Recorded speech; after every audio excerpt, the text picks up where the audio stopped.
hogy a vőlegény az ilyen orvostanóc. Nagy eljegyzés van, mindenki ott van, tudod, Zamuszforban. És mondja az öreg Jock, olyan jó kedve volt, hogy unokájának orvos lesz a férje. Mondja, hogy majd veszek nektek Dallasba egy nagyon komoly apartmanlakás, ez szuper lesz. És erre úgy hívják igen.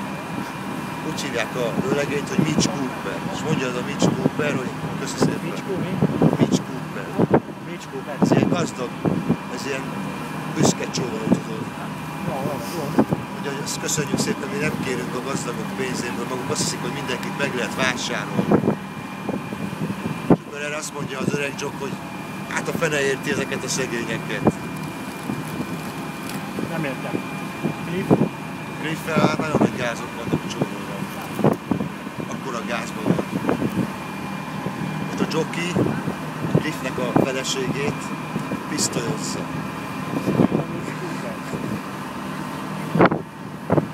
Ez a Lucy Ewingnak a vőlegénye, az orvostanóc. Ja, az orvos. De a Cliffnek a feleségét, azt a Jockey Ewing pisztolyozza.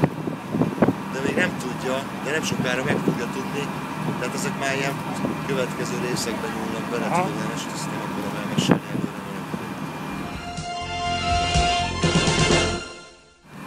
A tanulság, hogyha nekem mondta volna az öreg Jock, hogy kapok egy apartmant Dallasba, akkor én elfogadtam volna, ennyi a tanulság.